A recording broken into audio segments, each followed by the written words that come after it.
Does your family really know you? I mean, really know you, the one who lived and loved, the one who struggled and survived and kept on going? Most families think they know our stories, but when I published my memoir, my son said, "Mom, I didn't know all these things about you and Dad." Most of our stories never come up in everyday conversation. They stay tucked away until they disappear with us. Don't let your stories die. Your life is a legacy, but only if you leave it behind. So today I'm going to show you simple, meaningful ways to preserve your stories for your family. And if you don't know where to start, I'll give you prompts that make it easy. Hi, I'm Esther. I'm an author and a speaker. Welcome to my channel of It's Never Too Late, where we age boldly, laugh loudly, and learn to live life to the fullest after the age of 40. We're all getting older. Time is moving faster than we think.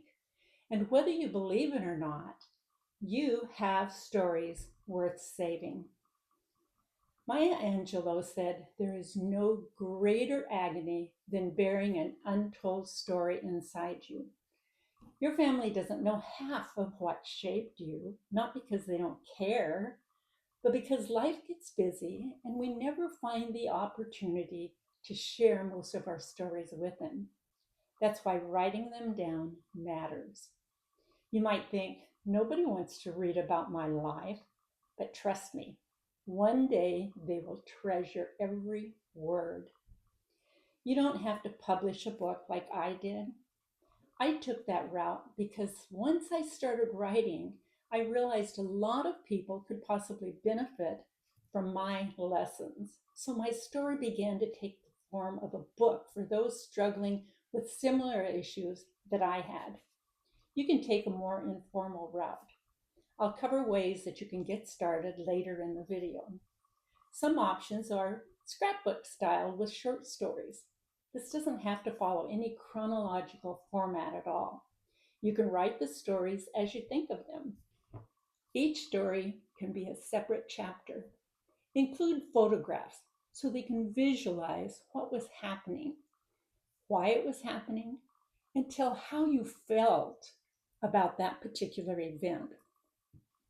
I included a lot of photographs in my book, and I've gotten amazing feedback about how the photographs actually brought the stories to life for the reader.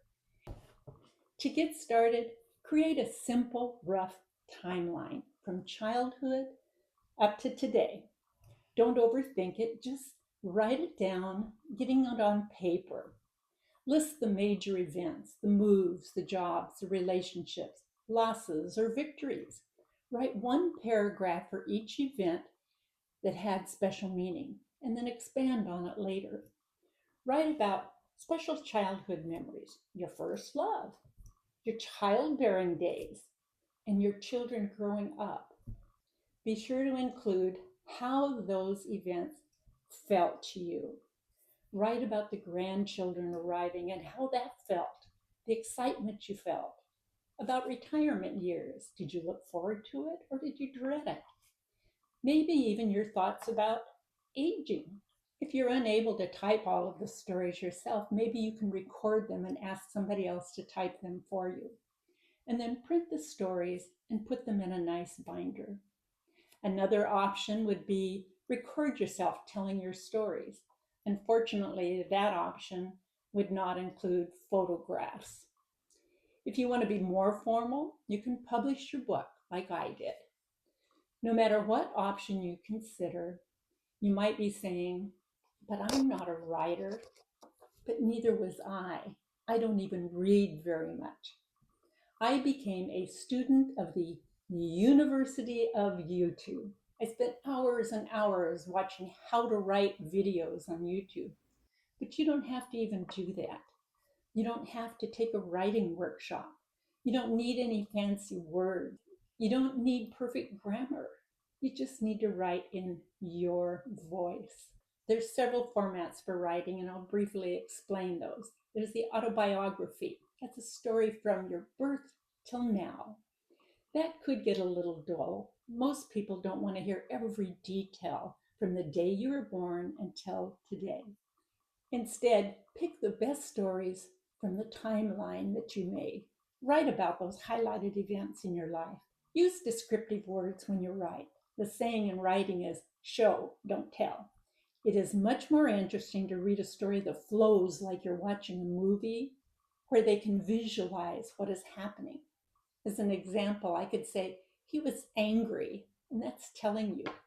But if I said, his face grew red and he slammed the door as he went out of the room, that shows you that he's angry without having to say those words. So, which one of those would be more interesting to read? A memoir is a story that has a common thread throughout the stories. Mine was on overcoming my shyness and stepping beyond my fear.